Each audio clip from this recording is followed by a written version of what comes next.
Yes. Hello, everyone. Good afternoon, Bonjour, bonsoir à tout le monde. and welcome to this webinar. My name is Daniel Malik Bienvenue à Okala. ce webinaire. Je suis Monsieur Daniel Akala. Um, I work for AFIA, African Je Health Economics and Policy travaille Association. à AFIA. Je travaille à AFIA. Am I hearing my voice?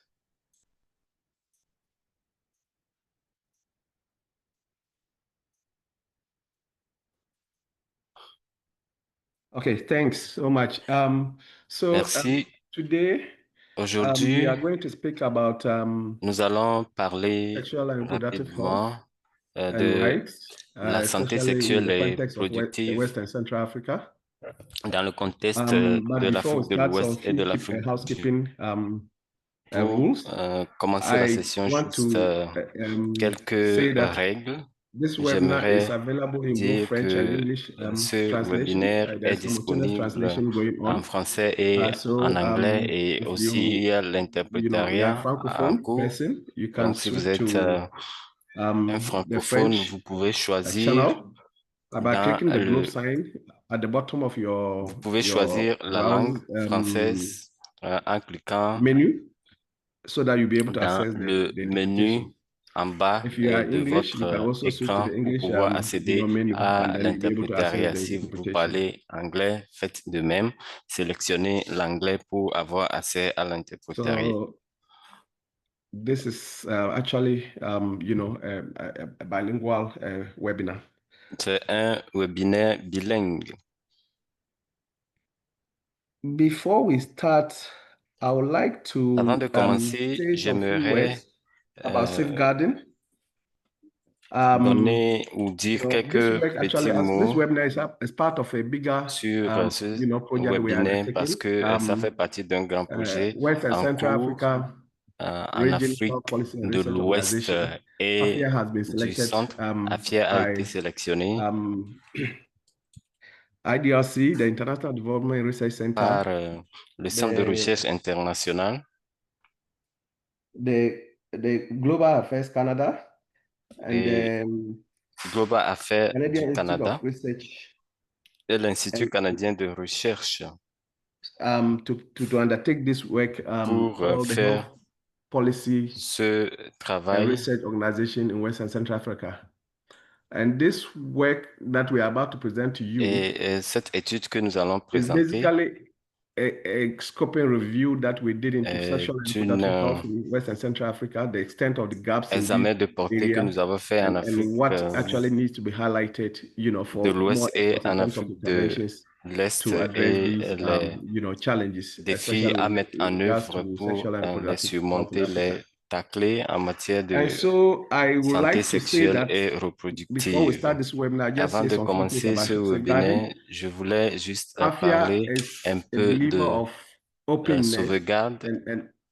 and so we have some safeguarding policy, especially with Nous respect to avons this certaines project. politiques de And our safeguarding sauvegarde officer is dans Dr. Fadima ce Yaya projet Boku. et Madame Fadima, Docteur Fadima, est le directeur de projet.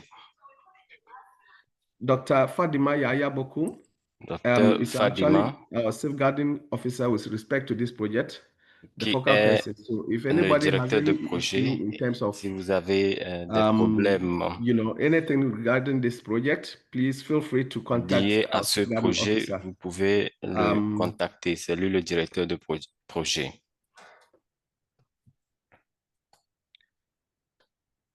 I was going to project a slide about that.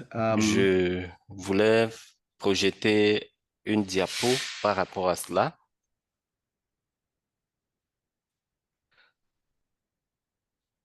So AFIA, as I said, is committed Comme je l'ai dit, creating a AFIA safe, respectful, and inclusive a environment for la all participants. responsabilité de We créer have a un zero environnement tolerance inclusif for à tous les tolerance participants policy et for nous any ne form of sexual tolérons exploitation, sous aucune abuse, or forme harassment les or misconduct. exploitations sexuelles ou If at any point euh, during this session you experience et or witness dans ces behavior that sections, makes you feel vous, uncomfortable, please know that you can report it confidentially vous, through the following channels. As I vous mentioned earlier, pouvez Fatima as dénoncer tout our acte safeguarding d'harcèlement. officer, Si but you vous can vous send sentez an email harcelé, to vous pouvez envoyer un courrier électronique safeguarding@afia.org. à You can send an email about such safeguarding@afia.com. an event to Vous pouvez safeguarding@afia.org. envoyer euh, Or you can contact un us, email the à safeguarding cette officer, adresse lorsque vous vous by phone, sentez harcelé +233 sexuellement ou envoyé, 054 734 appelé sur le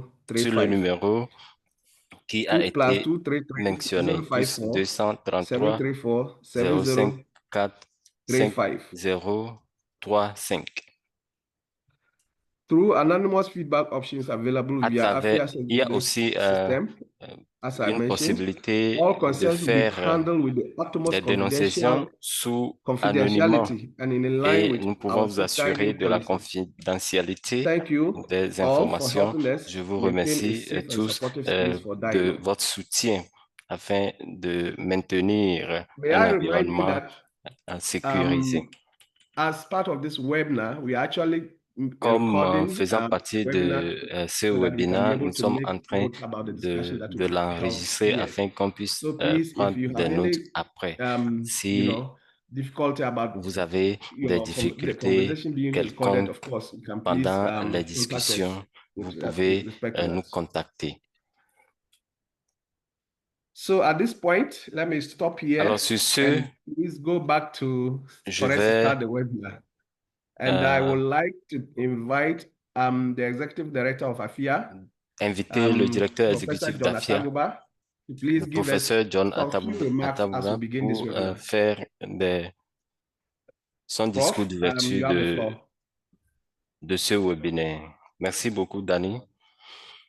Merci à tous les participants qui nous ont rejoints. C'est un plaisir pour AFIA de vous avoir dans cette webinaire pour la présentation. Je pense qu'il y a un commentaire dans la boîte de messagerie venant de Aaron et David qui dit qu'ils n'ont pas accès au diapo de la présentation. Ça sera partagé, patienté.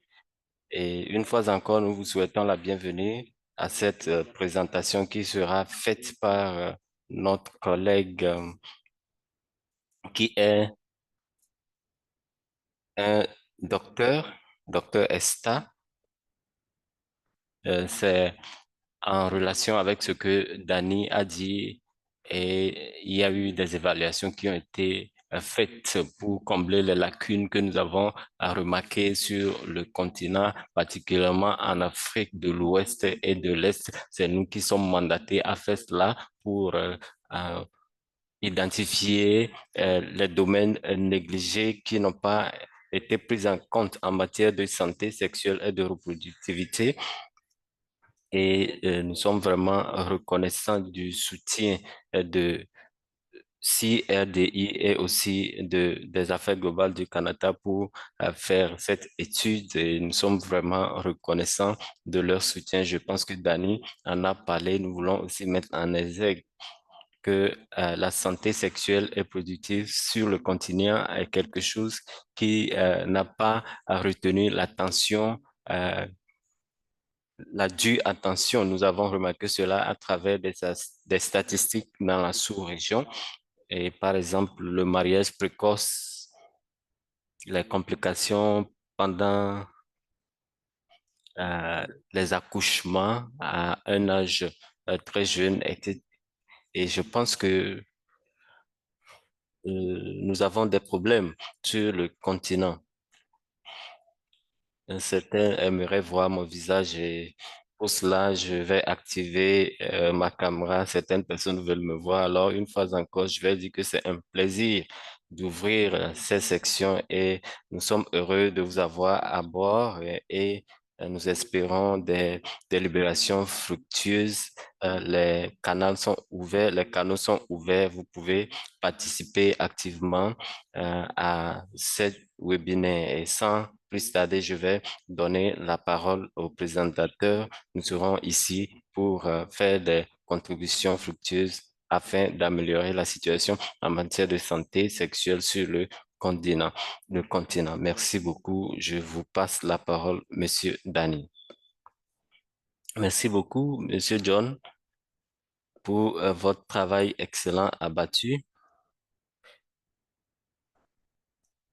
Et voilà la démarche à suivre. Nous allons avoir une présentation euh, sur le travail qui a été abattu par AFIA.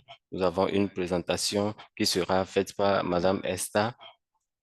Après cela, nous allons ouvrir la session pour les questions-réponses. Donc, euh, vous pouvez dès à présent noter vos questions et à certains moments de la présentation ou lorsque la présentation sera terminée, nous allons autoriser l'assistant à poser des questions. Et si vous voulez aussi utiliser la messagerie, vous pouvez le faire et on va les lire. Merci une fois encore. Et sur ce, j'aimerais souhaiter une bienvenue au docteur. J'aimerais souhaiter la bienvenue à docteur Esta pour faire sa présentation. Si vous voulez activer votre caméra, vous pouvez le faire, docteur.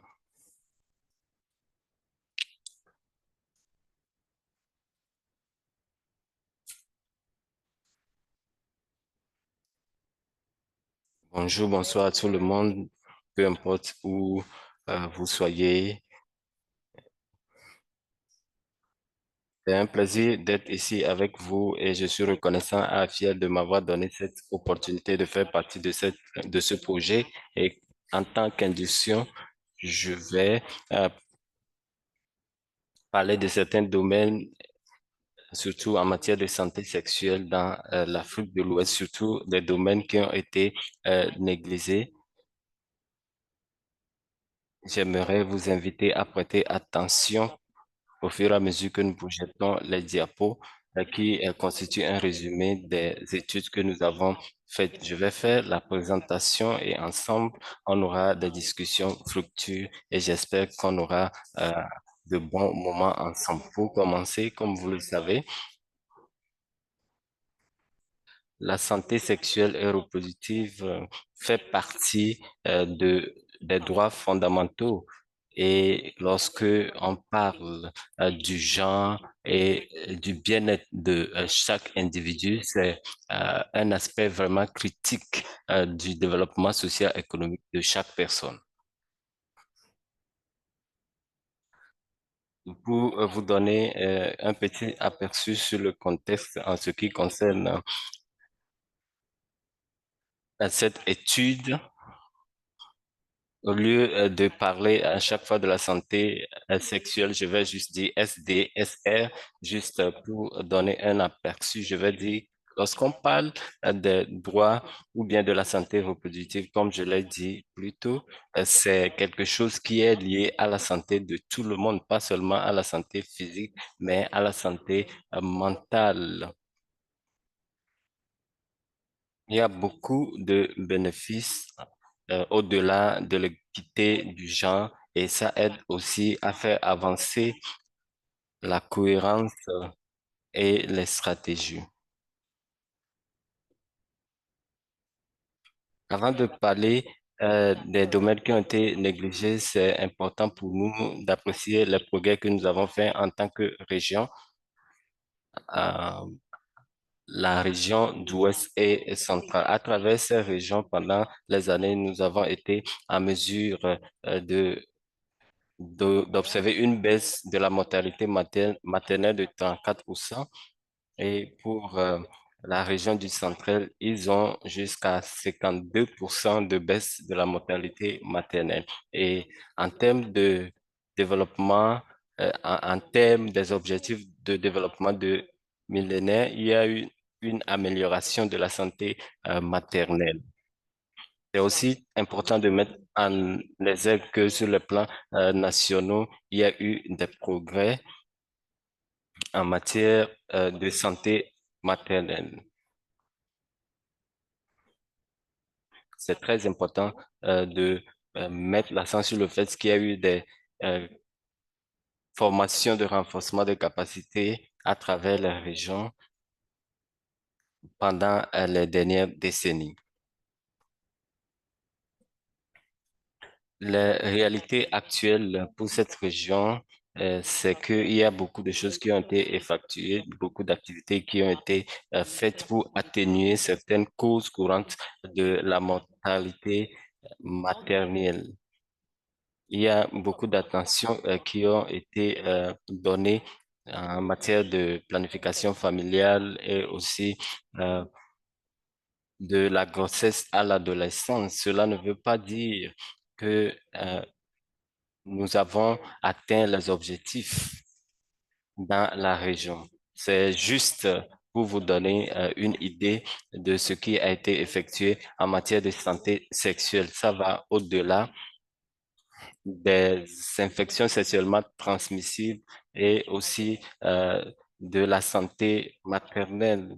Il y a beaucoup d'autres domaines. Lorsqu'on parle de la santé sexuelle, je vais parler de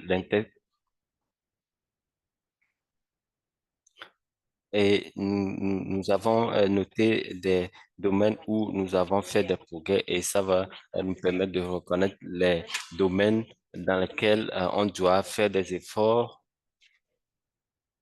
et nous savons que la santé sexuelle et reproductive doit vraiment être un sujet de discussion dans nos régions sur lequel on doit se focaliser et faire des efforts, des efforts.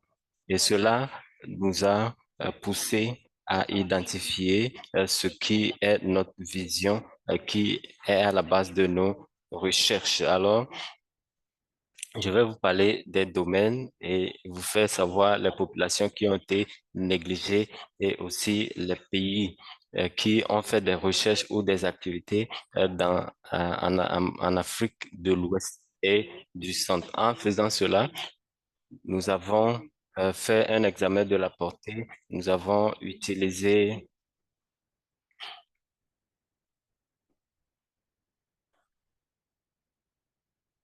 et notre méthodologie a pris en compte les critères d'éligibilité, aussi d'identifier les sources d'information et aussi des sessions en Libéria et aussi sélectionner des critères d'inclusion pour que ces informations soient fiables et systématiques. Nous avons établi des critères.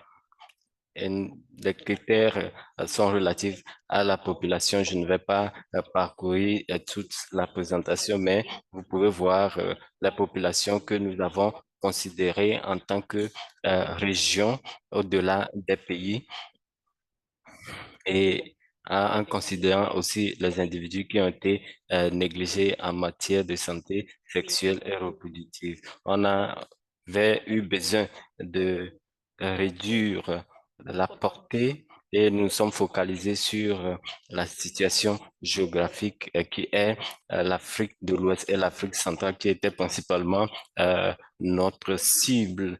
Et c'est un pays.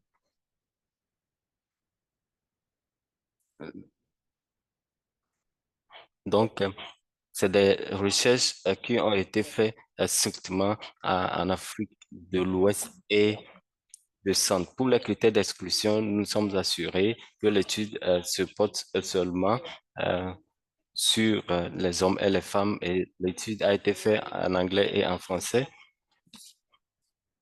Nous avons exclu les critères qui sont liés aux gens, hommes et femmes, et les enfants et jeunes qui en bas de 10 ans, et les parties prenantes et aussi les décideurs politiques, les pays qui sont dans d'autres parties de l'Afrique, pas seulement l'Afrique de l'Est et de l'Ouest.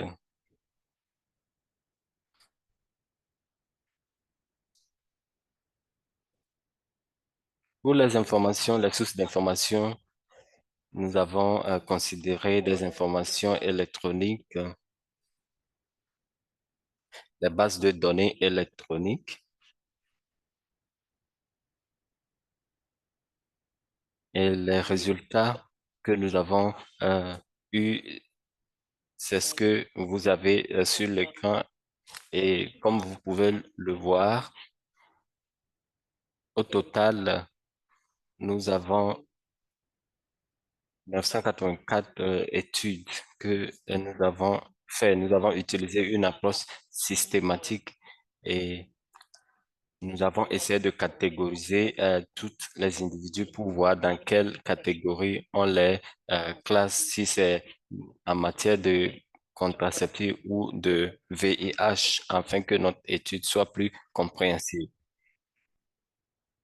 Et le logiciel que nous avons utilisé euh, pour cet examen de portée,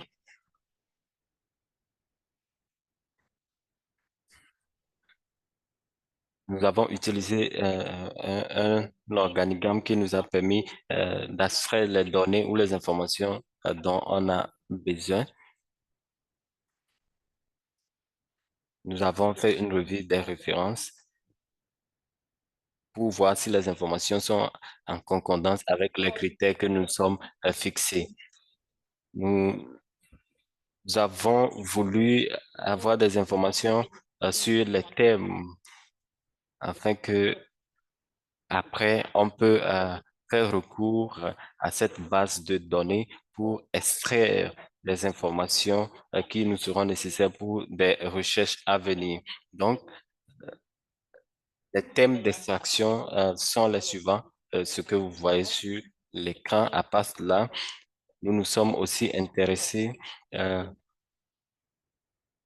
au fait de nous assurer à ce que l'étude capture surtout les domaines négligés et la population négligée et nous avons mis en œuvre les meilleures pratiques en matière d'études. Pour faire une synthèse, nous avons adopté le cadre de travail de Price et Wankis et cela a fait un résumé du cadre d'analyse sociale de la santé reproductive. Pour parler de façon générale, je vais dire que 90 études ont été prises en compte et nous les avons catégorisées dans plusieurs domaines dans la santé sexuelle productive qui a été négligée. Au fur et à mesure qu'on avance, vous allez comprendre et on a eu un grand nombre d'objets de cette étude 7 qui parle des populations marginalisées et cette étude sont focalisées sur la santé des adolescents et reliées à la santé mentale. Juste pour vous donner un résumé des domaines qui ont été considérés pour l'étude, vous pouvez le voir sur la diapo affichée. Nous avons fait une étude quantitative et la plupart de ces études ont couvert plusieurs domaines. En ce qui concerne l'étude qualitative, il y a eu différentes catégories qui ont été prises en compte et plutôt, nous avons 6 autres études que nous avons considérées en matière d'études qualitatives ou dans la catégorie qualitative et 5 de ces études-là ont utilisé la méthode MIS, c'est-à-dire l'étude qualitative et quantitative. Parce parce que nous avons essayé de prendre en compte toutes les couches, par exemple, un aveugle et une personne handicapée. Et donc, nous nous sommes assurés à ce que toutes les couches de population soient prises en compte. En ce qui concerne la distribution de l'étude, on n'a eu aucune restriction. On était euh, intéressé à étudier tout ce qui a été déjà publié et nous avons remarqué que la première étude a été réalisée en 1990 et avec le temps, vous pouvez voir que en 2022 et en 2023, on a eu un grand nombre d'études qui a été faites en matière de santé et vous pouvez constater qu'il y a eu des efforts en matière de recherche dans les régions pendant ces dernières années. L'une de nos visions était de savoir les pays qui sont actifs en matière de recherche de santé sexuelle et nous avons été en mesure d'identifier 6 pays dans la région, comme cela se voit dans la diapo. Et nous nous sommes intéressés aux travaux abattus dans ces pays-là, comme vous pouvez le voir dans la diapo. Le Ghana et le Nigeria étaient les premiers pays qui ont fait un grand nombre d'efforts. Ça ne veut pas dire que leurs efforts ont été maximum ou adéquats, mais en matière d'efforts à travers les années passées, on a remarqué que le Ghana et le Nigeria étaient au-dessus. En matière de,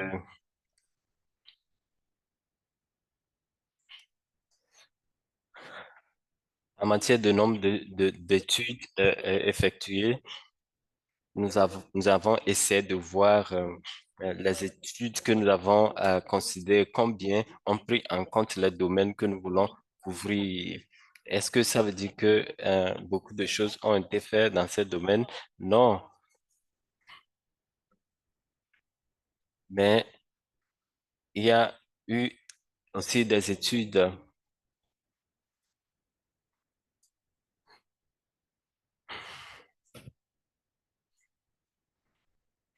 Alors, même s'il y a eu des efforts faits, il reste beaucoup de choses à faire encore lorsqu'on considère la santé sexuelle dans la région. Je- Alors, cette diapo montre les pays euh, et c'est juste un aperçu de la diapo précédente. Et pour synthétiser les évidences, nous avons été en mesure de voir que sept domaines ont été négligés en matière de santé sexuelle dans les régions. La, la santé sexuelle des adolescents, la santé mentale et sexuelle, l'intersectionnalité, la santé sexuelle et reproductive. Voilà les 7 domaines que nous avons que nous avons identifiés et comme étant négligés. Nous allons maintenant parler de ce que nous avons actuellement, les évidences, les preuves et puis les lacunes. Il y a pas, il y a peu ou pas de preuves en matière de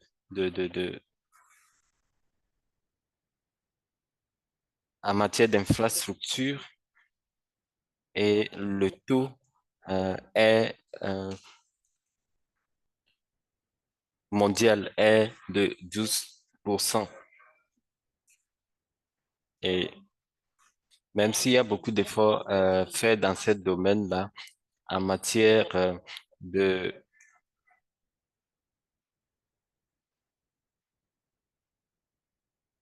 il y a beaucoup d'attention qui est accordée plutôt aux contraceptifs et seulement 6 pays ont des preuves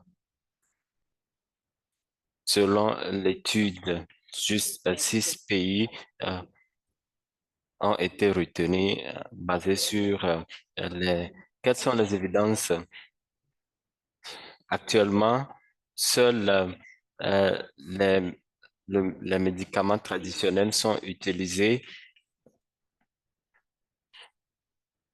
et parce que les médicaments sont chers, les médicaments dans les hôpitaux sont chers et euh, à partir de la littérature étudiée, nous avons aussi remarqué que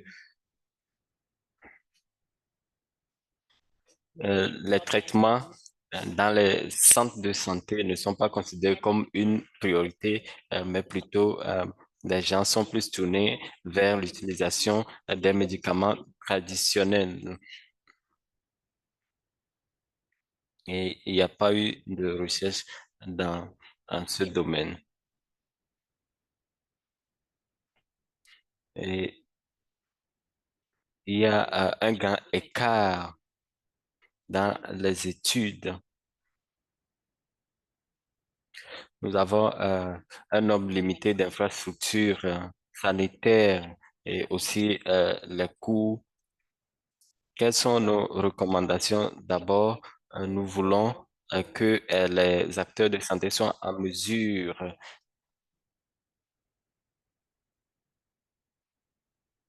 que,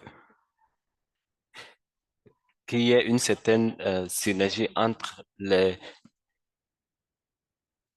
acteurs de santé traditionnels et les acteurs de santé formels et l'utilisation des plantes dans les centres formation. Les centres formels.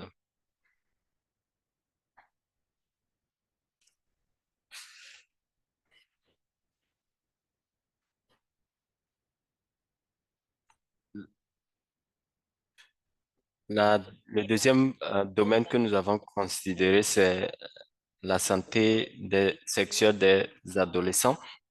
Et dans ce contexte, lorsqu'on parle des domaines clés comme l'éducation sexuelle, et par rapport aux réalités dans la région, 60% de la population ont moins de 25 ans et selon nos recherches, il y a une prévalence du sexe précoce de 15 ans en allant et surtout des rapports non protégés. Et dans certains pays, nous avons enregistré 80% de mariages infantiles des individus qui ont moins de 18 ans dans un pays comme le Libéria. Et c'est très important parce que des fois, on note des stigmatisations. Et sur le plan régional, il y a des opportunités d'éducation limitées et ça constitue un problème de santé sexuelle. La raison pour laquelle nous avons un grand nombre de violences sexuelles est l'une de ces choses-là, l'accès à l'éducation limitée et 80% des études que nous avons considérées sont focalisées sur l'éducation sexuelle. Cependant, 25% des violences sexuelles se se sont enregistrés dans la région et nous avons aussi remarqué que l'utilisation des réseaux sociaux sont mal utilisés et les décideurs politiques peuvent mettre à profit ces réseaux sociaux-là pour plus éduquer la population. Cependant, nous remarquons qu'il y a toujours des adolescents qui sont négligés, surtout ceux qui sont des handicapés ou ceux qui vendent dans les rues. Et il y a une grande proportion d'adolescents qui n'ont jamais visité d'hôpitaux pour des consultations en matière de santé sexuelle. Et nous avons aussi remarqué que les décideurs de politique n'ont pas assez d'informations lorsqu'on parle de la santé sexuelle. Euh, et nous devons travailler activement à inclure la sensibilisation sexuelle dans nos programmes parce que l'éducation équipe nos jeunes à pouvoir bien se comporter et se maintenir sur le plan sexuel. Comme je l'ai mentionné plus tôt, ces populations qui sont négligées deviennent proie à la discrimination. Pour les lacunes identifiées dans ces domaines, il y a un grand écart en matière d'éducation sexuelle surtout venant des parents, pour avoir une compréhension appropriée afin d'éduquer les adolescents en matière de santé sexuelle, surtout les populations vulnérables comme ceux qui sont dans les rues ou qui ne sont pas allés à l'école. Et on a aussi noté une certaine exclusion de certaines populations en matière de d'éducation sexuelle. Nos recommandations, nous devons faire plus d'efforts en matière d'éducation sexuelle, identifier les besoins et impliquer les acteurs de santé afin et aussi les ministères de santé pour mettre un accent sur l'éducation sexuelle. Quand on revient au domaine scolaire, parce qu'il y a des adolescents qui sont surtout sur les bancs et pour qu'ils soient, nous devons nous assurer à ce que des programmes d'éducation sexuelle sont inclus dans le curricula et que certaines enseignants soient formés pour certains prestataires de services dans les écoles soient formés afin qu'ils soient à mesure de servir comme personnes ressources en matière d'éducation sexuelle. On ne peut pas mettre plus l'accent sur l'éducation parce que ça permet de développer des programmes d'éducation dans le pays. Si l'inclusion des personnes handicapées est critiquable, est critique. Et lorsqu'on on arrive à inclure ces personnes, ça va améliorer la situation. Nous devons aussi renforcer la capacité des acteurs de santé, les former afin qu'ils soient responsables ou prestent plus d'attention à ces adolescents. Les services d'avortement.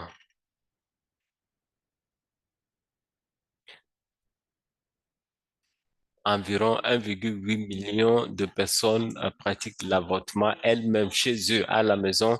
Seulement en Afrique de l'Ouest, on a noté ce chiffre. Et ce chiffre, c'est des avortements qui ne sont pas sécurisés et ça les expose à des risques élevés. Et dans la région, il y a beaucoup de politiques en matière d'avortement, des lois. euh, Et on a certains pays qui sont stricts et par contre d'autres sont euh, permissives. Et les services d'avortement, surtout beaucoup de femmes ne connaissent pas ou n'ont pas assez d'informations sur l'avortement. Ils ne savent même pas que c'est illégal.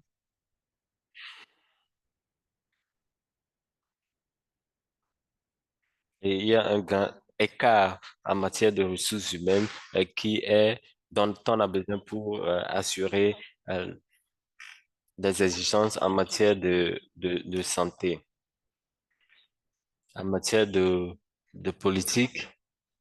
Nous avons remarqué qu'il y a des femmes qui essaient de faire des pratiques d'avortement dans certains pays et nous pensons que légaliser l'avortement n'est pas la solution, mais plutôt mettre en pratique des mesures pour réduire l'avortement euh, à la maison ou à domicile. Et souvent, des lois dans le pays rendent difficile aux femmes d'accéder à l'avortement en cas de grossesse à risque. Et ça crée des discriminations dans la région. Pour les lacunes observées, il n'y a pas de documentation.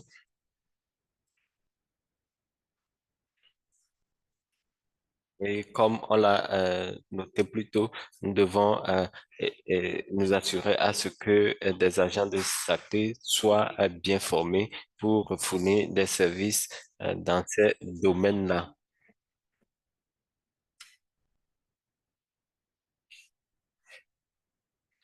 Même certains centres qui pratiquent ces avortements ne sont pas enregistrés et ils ne connaissent pas euh, les, les expériences de ces femmes. Dans notre étude, nous avons essayé d'aborder certaines de ces femmes qui ont eu ces expériences-là.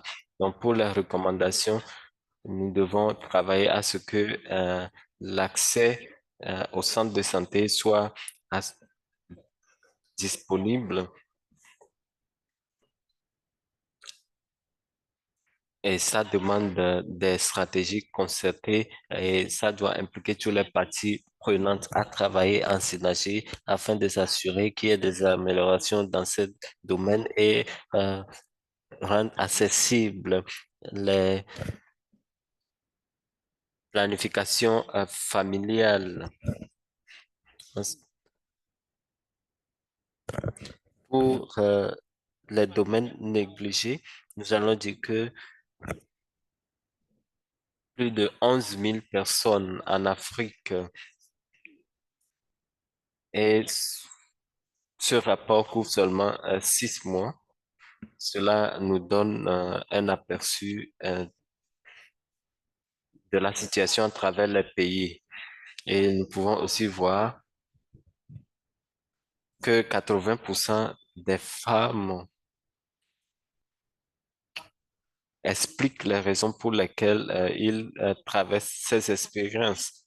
Et en ce qui concerne notre réalité présente dans la région, certaines populations sont à risque comme les adolescents ou les personnes handicapées et les individus qui ont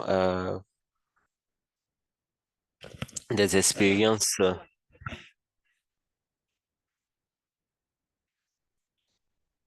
Nous avons remarqué que les personnes handicapées sont enclins à être abusées comparées aux personnes normales et souvent les personnes qui sont affectées n'arrivent pas à sortir et s'exprimer.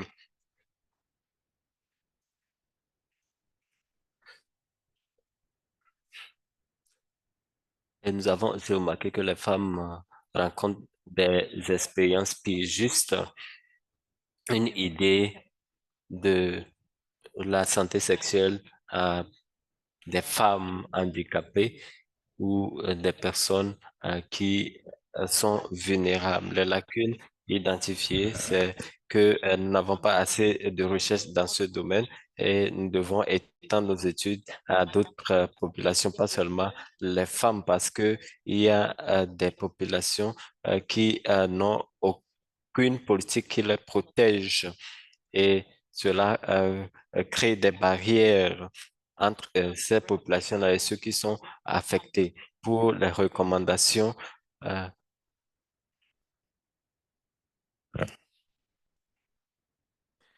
et comme je l'ai dit plus tôt, ça doit être une stratégie multilatérale entre les acteurs politiques et les décideurs et les autres parties prenantes, surtout améliorer les services sanitaires pour éviter les discriminations.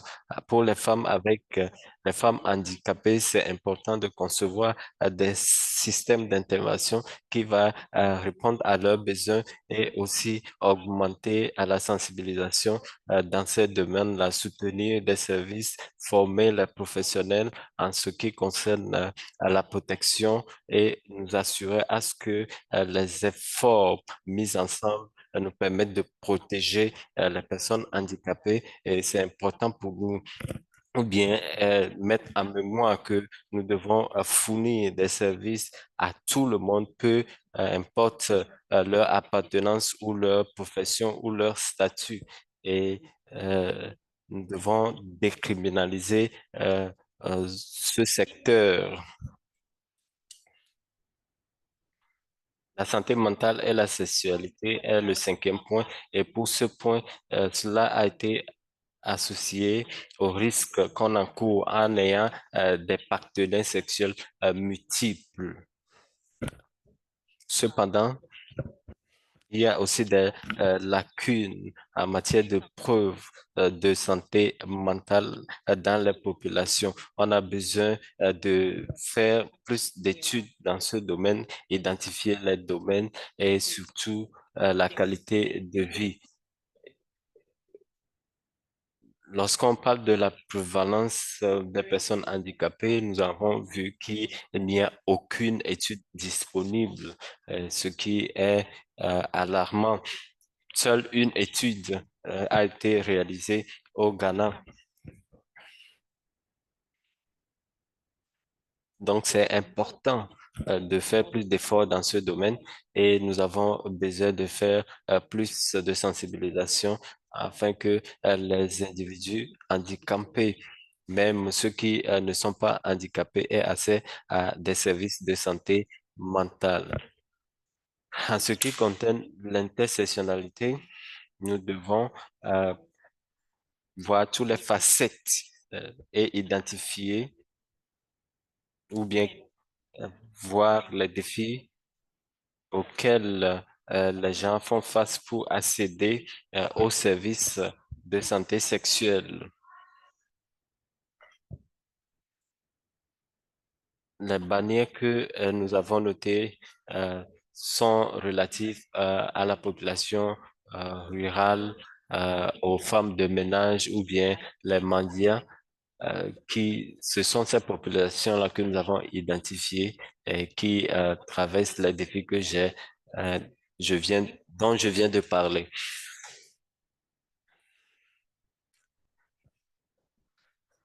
Alors, donc, l'adolescence ont d'autres défis, ont des défis supplémentaires parce que nous savons qu'ils ont déjà des défis, mais les adolescents handicapés font face à des défis supplémentaires. Aussi, les groupes de minorités ethniques aussi font face à des abus venant de la part des acteurs, des agents de santé. Et certaines populations sont marginalisées, les femmes handicapées, il y a un manque de formation pour le personnel sanitaire afin qu'ils soient en mesure de répondre aux besoins de ces personnes-là et aussi le manque d'une éducation compréhensive à travers. euh, et pour le futur, nous recommandons que, que que des études dans la région soient nécessaires pour améliorer l'inclusion sociale des femmes handicapées et nous nous intéressons aussi à mettre en œuvre des politiques et interventions en matière de santé sexuelle et reproductive pour les adolescents, les personnes handicapées à l'intersection de l'adolescence et aussi faire une révision des curricula que nous avons dans la région et voir là où il y a des limites et surtout pour les personnes qui ne sont pas impliquées dans l'éducation de la santé sexuelle. La plupart des pays, lorsque vous voyez leur site web, ils ont des actions. Mais est-ce que c'est suffisant? Est-ce que leurs mesures sont mises en pratique dans ces pays? C'est la question qu'on peut se poser. Et à travers les études, nous avons vu qu'il y a toujours des écarts. Et nous devons accepter le fait qu'il y a des des autres facettes de la population qui doivent être incluses. Et aussi la négligence des maladies tropicales et ce que nous avons plus considéré dans cette étude dont nos critères ont parlé, c'est la mutilation génitale. C'est connu et c'est une violation des droits de l'homme. Et même aujourd'hui, plus de 600 000 femmes traversent ce problème et les recherches ont montré que il y a des écarts, il y a des écarts et on doit toujours travailler à renforcer les lois pour nous assurer qu'il n'y ait pas d'inconsistance en matière de politique et de loi et nous assurer à ce que les normes culturelles soient mises en pratique. Nous recommandons aussi de l'éducation pour les filles et cibler les femmes mariées et plus âgées avec moins d'éducation, se concentrer sur la création de changements dans les connaissances, les attitudes et les comportements et aussi une approche holistique de l'éducation de la population. Plus de recherches doivent être faites dans ce domaine. En conclusion, je ne peux pas mettre l'accent sur le fait qu'on a besoin de travailler activement pour combler les lacunes dans ce domaine. On ne doit pas croiser les bras et euh, laisser tout aux autres parties prenantes, mais nous devons travailler ensemble, impliquer tous les parties prenantes, les décideurs les décideurs, les législateurs, enfin, qu'on travaille ensemble pour créer des politiques de prévention pour protéger le droit de la population et améliorer les sensibilisations à travers ces populations. Et cela doit se faire à travers plus de recherche. Nous devons, nous allons dire qu'il y a besoin qu'on crée d'autres politiques pour, sur ce, je veux remercier CADI et IASI et Global Affairs Canada et aussi remercier AFIA et l'équipe de recherche pour leur soutien. Merci. À ce point, nous allons ouvrir euh, la voie aux questions. Monsieur Dani, vous avez la parole. Merci beaucoup. Madame Esther, pour votre présentation fantastique, pour votre fantastique présentation. Et à ce point, euh, je pense qu'il y a déjà des questions dans la messagerie. Mais à ce point, j'aimerais ouvrir ou donner l'opportunité à l'audience de poser les questions. Si vous avez des questions ou des contributions à faire, veuillez faire signe et on vous donnera la parole pour sauver ou bien gagner plus de temps, aller direct au but. Merci.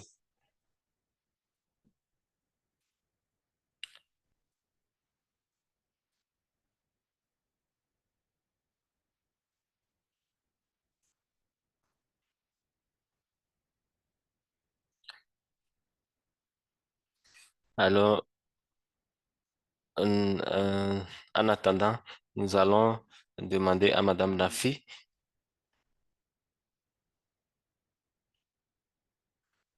Madame, ma fille a une question. Euh, Elle veut savoir, euh,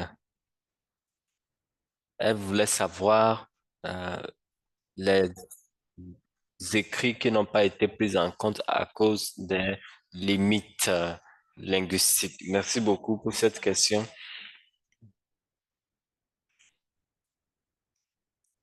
Pour être honnête, il y a un grand nombre de documents.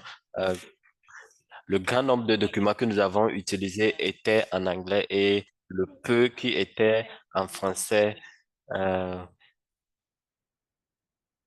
sur les abstraits.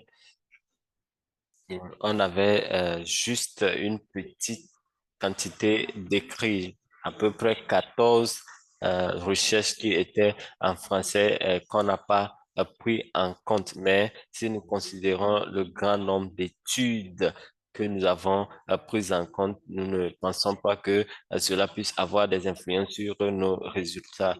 Ce n'était pas assez de toute façon. euh, mais si on avait assez à plus, on avait assez à plus d'écrits en français, on l'aurait utilisé. Et je pense que cela n'a pas d'incidence sur les résultats de notre étude. J'espère que j'ai répondu à votre question. Merci beaucoup. Et si Nafi voulait apporter plus,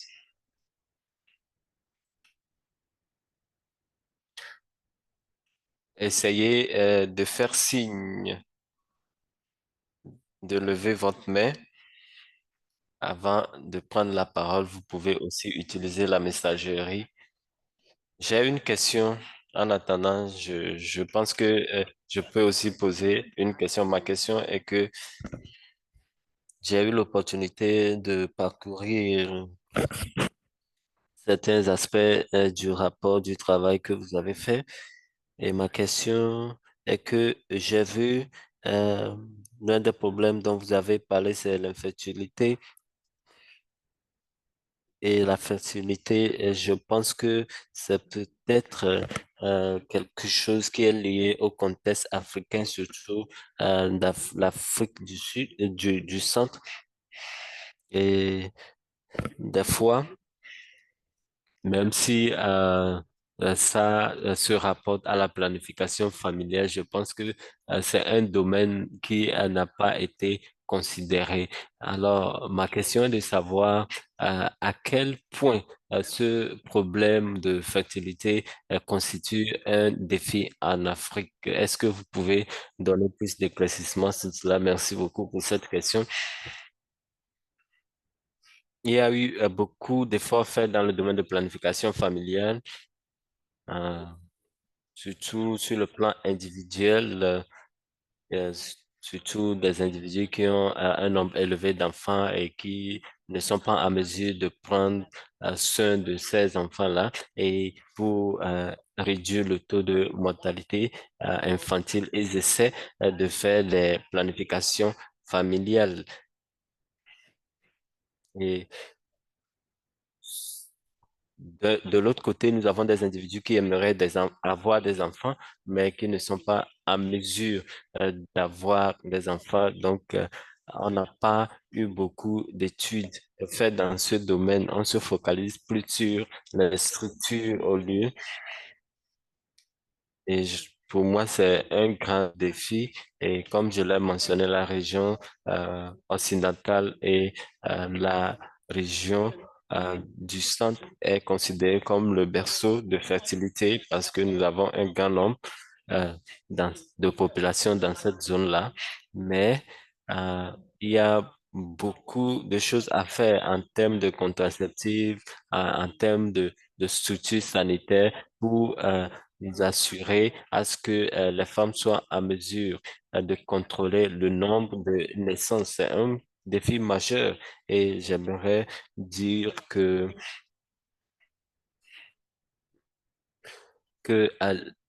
comment ces femmes-là arrivent à gérer euh, euh, quel comportement ou bien quels défis euh, font-ils, font-elles face en matière de santé mentale et quelles politiques pouvons-nous adopter pour protéger ces populations-là? Je pense que cela a répondu à votre question. Merci beaucoup. Je pense qu'il y a d'autres questions dans la messagerie. Je vais juste les parcourir et voir comment on peut les répondre.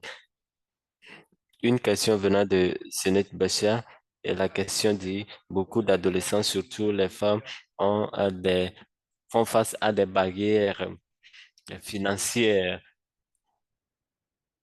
et quelles mesures prenez-vous pour faciliter l'accès aux services sanitaires pour ces adolescents? Merci beaucoup, Céline, pour cette question. La première stratégie pour assurer un accès facile au centre de santé des adolescents, je vais dire que ça ne doit pas seulement être basé sur euh, les centres de santé, parce que quand on parle d'accès facile au centre de santé, on veut parler du fait euh, ou plutôt on veut voir comment les adolescents peuvent facilement accéder à des centres de santé sexuelle dans les unités sanitaires et ça commence de la communauté. Est-ce qu'il y a des domaines dans la communauté où les adolescents peuvent se rassembler, faire des activités? Est-ce qu'il y a des services prévus pour les adolescents mensuellement ou bien euh, hebdomadairement, juste pour permettre à ces adolescents-là de se divertir un peu et on peut en profiter pour les éduquer et les faire sentir faisant partie de la communauté. À travers cela, on peut commencer à les sensibiliser sur la santé et comment avoir accès au centre de santé et cela va nous permettre de les engager et de renforcer cette jeunesse-là comme communauté. On ne doit pas seulement se focaliser sur les centres de santé ou bien les hôpitaux, mais euh, je vais plutôt dire que dans les dernières années, nous sommes totalement focalisés sur les services de santé au lieu de considérer plutôt les acteurs, les adolescents. Et je vais dire que tout doit commencer à la maison lorsque lorsqu'on parle d'éducation des parents, afin que ces parents soient en mesure de conseiller les adolescents.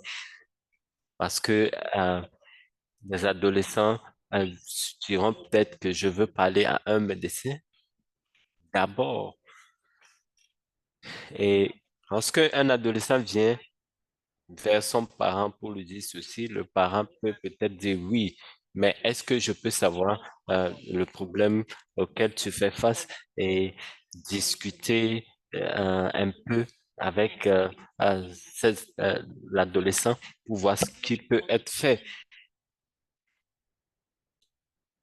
Ou bien, ça va nous permettre d'identifier si l'adolescent a juste besoin d'une consultation ou bien de quelques conseils. Je crois que ça doit faire partie des thèmes d'éducation et qu'on doit parler avec les parents afin que ces parents-là sachent comment gérer les situations.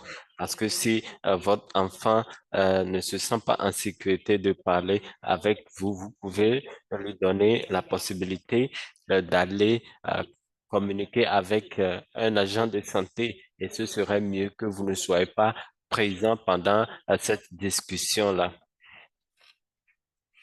Et je vais dire aussi que si les parents ont confiance aux agents ou au personnel de santé, ils seraient plus disposés à laisser leurs adolescents aller dans ces centres-là. Donc, c'est un défi majeur et on doit éduquer plus ou bien sensibiliser plus les parents afin qu'ils comprennent mieux le contexte de notre région. Je pense que cela a répondu à votre question. Merci beaucoup.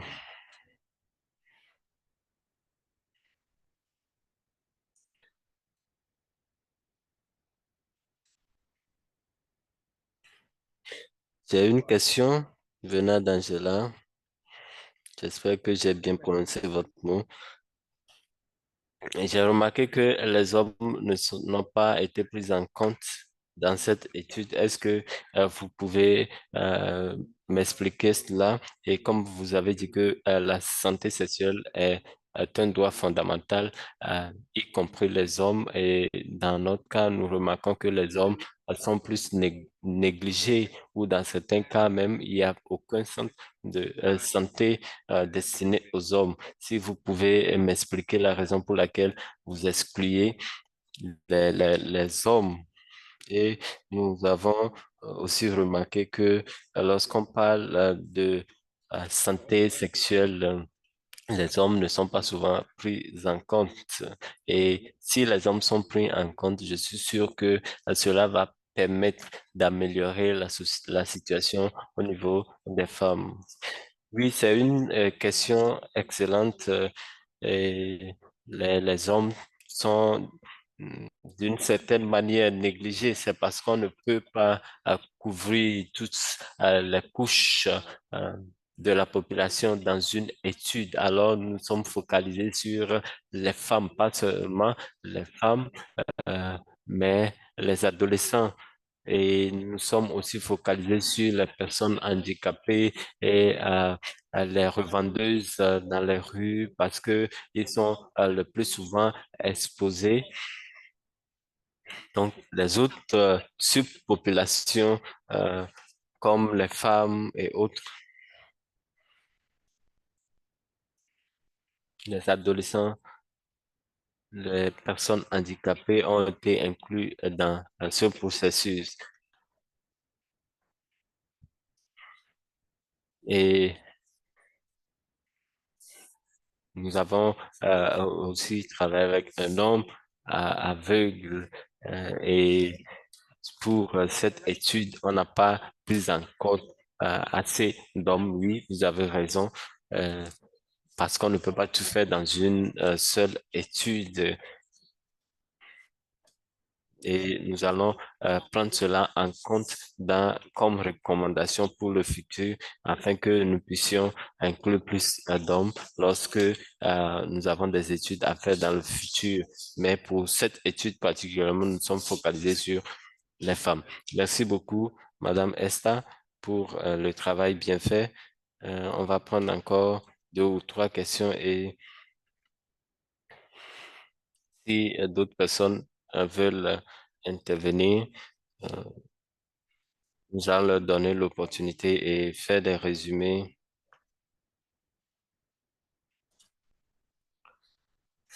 Est-ce que vous pouvez donner plus d'éclaircissements sur le lien entre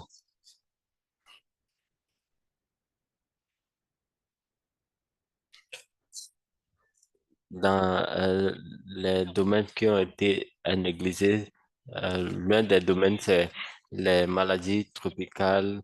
Nous avons beaucoup de maladies tropicales, mais nous sommes focalisés sur le MDN à cause de la population, du grand nombre de gens qui ont été affectés parce que au cours des années, beaucoup de femmes ont traversé cette situation. C'est pour cela qu'on l'a ajouté. Mais ce ne sont pas des maladies spécifiques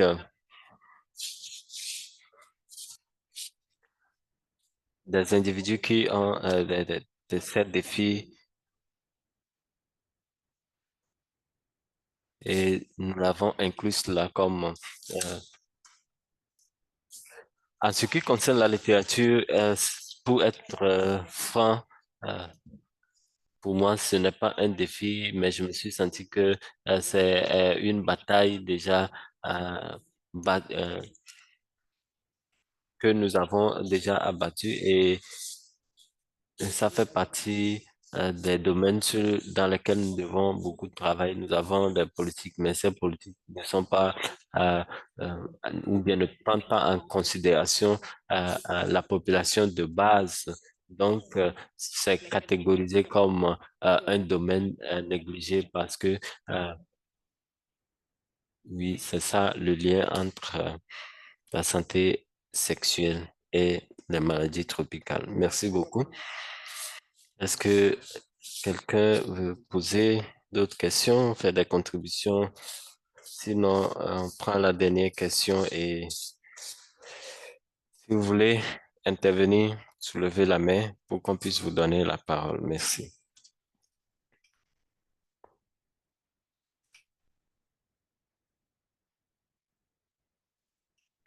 Il n'y a aucun signe, aucune main levée. La dernière question, vous avez parlé, la question vient de Liana. Vous avez parlé de des lois disponibles en matière d'avortement. Est-ce que vous avez fait assez de recherches sur les effets positifs ou négatifs de l'avortement? C'est une bonne question parce que ce que nous avons fait pour ce travail, c'est que nous sommes allés dans tous ces pays de la région.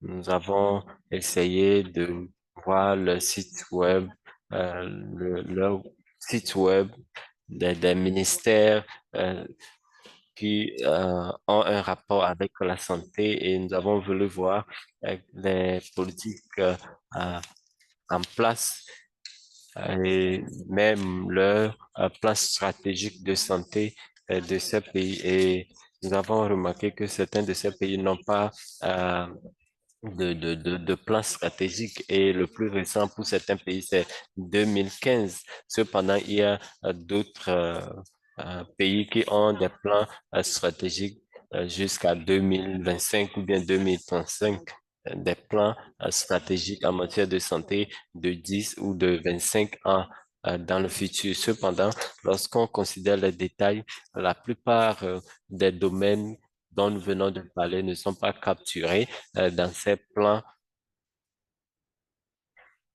et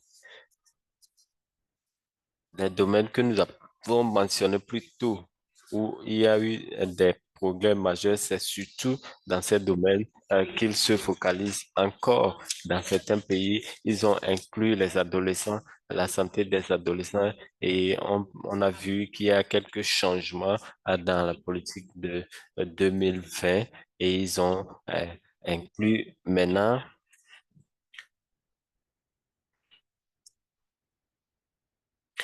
Oui, maintenant en matière de mise en œuvre, est-ce que cela sera fait? Si ce n'est pas le cas, ça veut dire que ça ne se fait pas. Si la politique existe, est-ce que c'est mis en œuvre? Si ça n'existe pas, est-ce que sur le terrain, quelque chose se fait?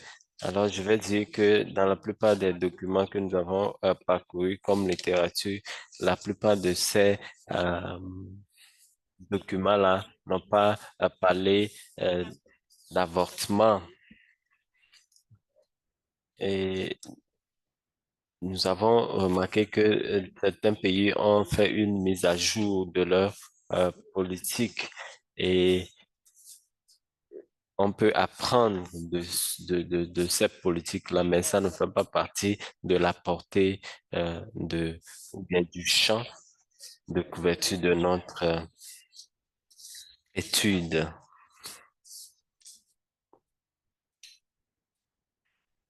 Merci beaucoup. Je pense que vous méritez des acclamations.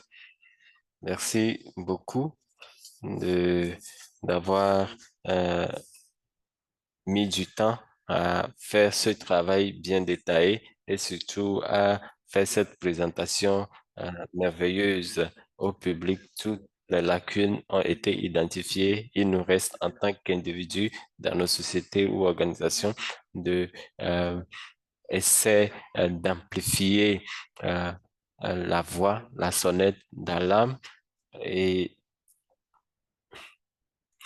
euh, s'assurer à ce que des actions soient mises en œuvre dans nos communautés, aider euh, les...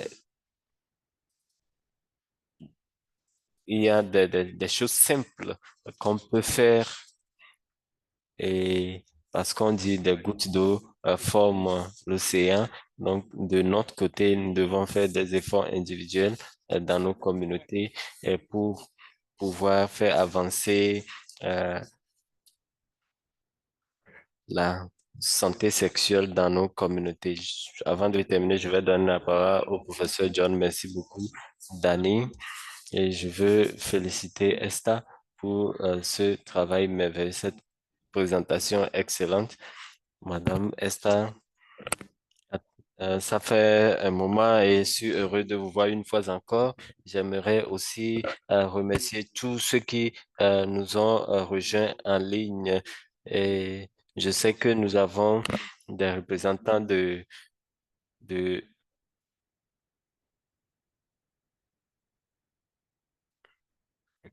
Alors, merci de nous avoir euh, rejoints et aussi j'aimerais remercier le CIHR, le IDRCR, le gouvernement du Canada qui ont financé le travail que nous avons fait. Et je vous retourne la parole, Dani.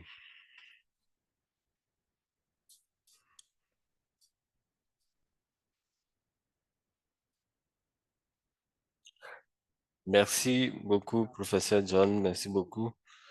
Je voulais aussi utiliser cette opportunité pour vous informer que le travail est toujours en cours et que sur ce projet, nous travaillons avec beaucoup d'autres partenaires, d'autres organisations en Afrique de l'Ouest et centrale. Nous avons des projets au Ghana, au Burkina Faso, au Sénégal et au Nigeria. J'aimerais utiliser cette opportunité pour vous dire que beaucoup de ces webinaires vont se dérouler et au fur et à mesure que nous avons des financements venant de nos partenaires, nous allons collaborer avec vous, partager ces résultats afin que on puisse les utiliser dans nos communautés et essayer de contribuer de notre façon à relever les défis dans nos sociétés. Alors, soyez prêts à participer à d'autres webinaires sur ce sujet, peut-être dans les 2 ou 3 mois à venir. surtout les zones ou les domaines négligés et nous assurer à ce que les populations négligées sont prises en compte ensemble. On peut travailler activement et atteindre les objectifs du millénaire d'ici 2030. Merci d'avoir participé et j'espère vous avoir dans les prochains mois. Au revoir à tout le monde.